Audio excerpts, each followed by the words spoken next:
Bonjour, je suis l'un des individus les plus malheureux qui soient sur cette terre. Pourquoi est-ce que je suis l'un des individus les plus malheureux qui soient sur cette terre? Parce qu'étant d'une nature sociable et possédant une forte imagination, j'ai voulu résoudre les problèmes qui se posent dans notre société.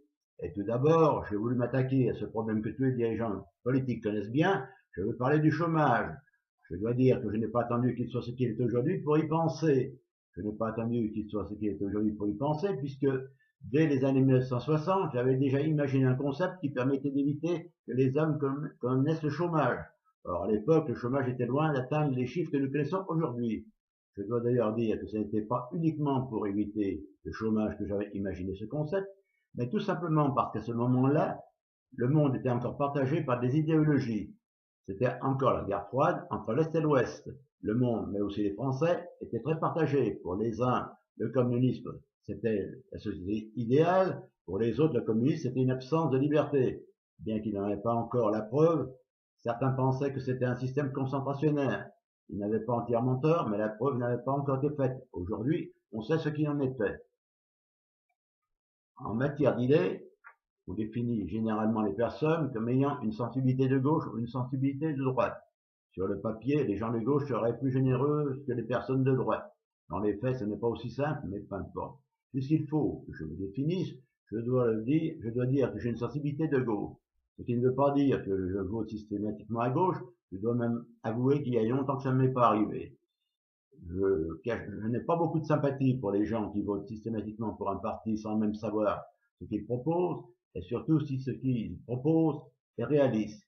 Il est toujours facile de proposer des lendemains qui chantent, mais il y a plus d'un électeur qui découvre après coup qu'il y a de la marge entre ce qui avait été promis et ce qui a été réalisé. La démocratie n'a pas que des vertus, elle permet les élections, mais elle n'interdit pas le mensonge. Afin d'essayer de faire comprendre où je veux en venir, je dois le faire sans pour autant parler très longtemps.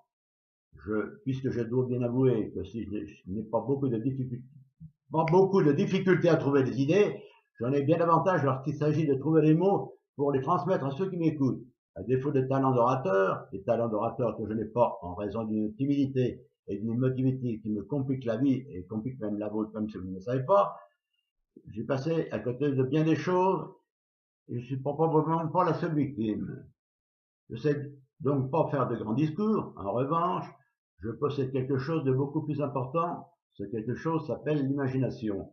Hormis la nature, il n'y a rien sur lequel on ne puisse poser les yeux sans qu'il soit le fruit de la création humaine. Il n'y a pas de civilisation sans créativité. Il n'y a pas de créativité sans imagination. Les problèmes, quels qu'ils soient, ne peuvent être résolus sans l'apport de l'imagination. Les études, pour importantes qu'elles soient, ne suffisent pas à faire face à l'imprévu. L'imagination ne s'apprend pas, elle se loge où bon lui semble, chez les êtres cultivés comme chez ceux qui ne le sont pas.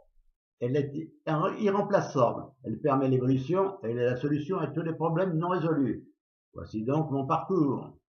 À l'entrée du régiment en 1959, j'avais décidé de changer de profession qui était imprimeur sur étoffe pour un métier qui commençait à se répandre grâce aux nouveaux matériaux dans le revêtement de sol. Après un stage qui m'a permis de décrocher mon brevet, je me suis mis artisan.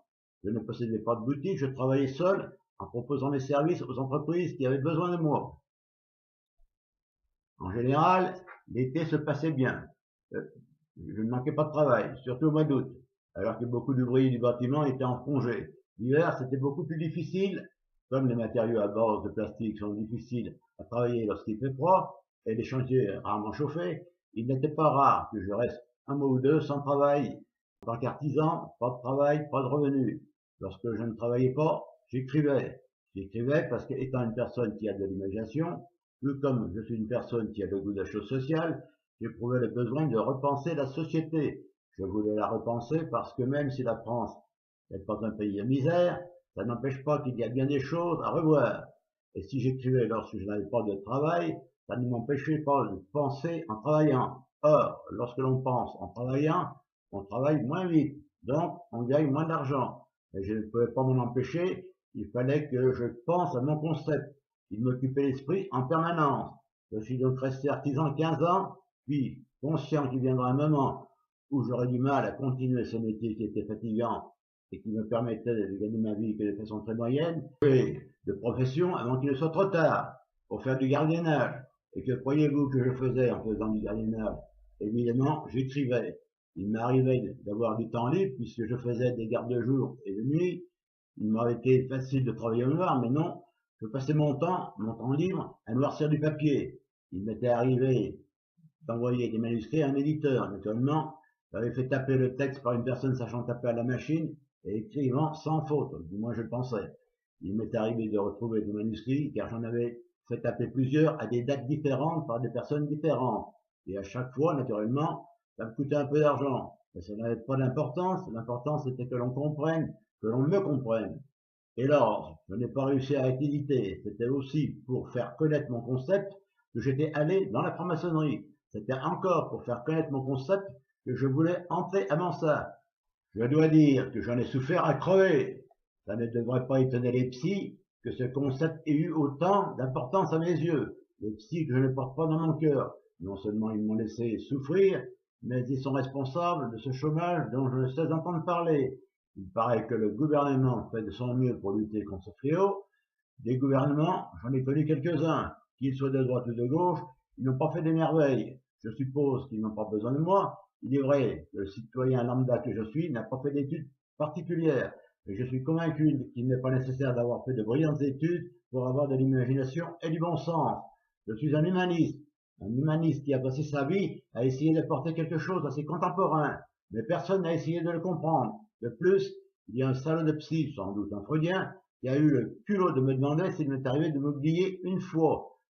Je suis convaincu que s'il y avait plus d'égocentriques de mon genre, il y aurait beaucoup moins de misère et d'injustice. J'ai donc passé ma vie à essayer de faire connaître mon concept. J'y ai même perdu beaucoup d'argent. Non seulement j'ai payé pour faire taper mes textes, mais alors que j'étais déjà à la retraite par 2 fois, j'ai essayé de reprendre une activité en passant par le registre de la Chambre des métiers. Et à chaque fois, c'était avec l'idée de faire connaître mon concept. À chaque fois aussi, j'ai été contacté par l'URSSAF. Il fallait alors que je leur explique ma situation. Et par 2 fois aussi, j'ai dû payer pour les enregistrements à la Chambre des métiers, aussi bien pour ouvrir les dossiers que pour les refermer. À chaque fois, je perdais de l'argent. Mon concept m'a coûté cher. Bien heureux ceux qui n'ont pas un but en tête, surtout lorsqu'il s'agit d'un but comme le mien. Les années ont passé, mon concept n'a jamais vu le jour, mais il est vrai que j'ai vu loin. Ça n'était pas quelque chose qui pouvait être mis en place sur un seul mandat électoral. Comme j'avais écrit plusieurs fois un manuscrit pour parler de ce concept, une fois la Florilande, pays sans chômeurs, se trouvait sur une autre planète, une autre fois elle se trouvait sur la Terre.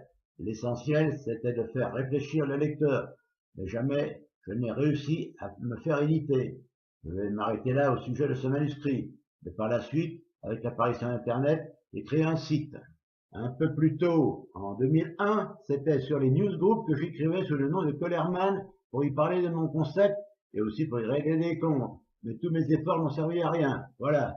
Je n'irai pas plus loin, mais sachez qu'il y en a beaucoup plus long sur mon site floriland.com. Et j'avoue que le nombre de visiteurs n'est pas celui que j'espérais. Il est vraiment très difficile de rendre service à ses contemporains. J'ai beau savoir que je ne suis pas le premier à qui ce genre de choses arrive, je ne parviens pas à m'en consoler. Alors je sais, il est question de crise économique. Il y aura probablement des commentaires de nature sceptique, mais je sais bien que si on m'avait écouté dans les années 60, ce sont des milliards supplémentaires qui seraient dans les caisses de l'État. L'économie, ce n'est pas une question de gauche ou de droite, c'est une question de bon sens et d'imagination. Salut.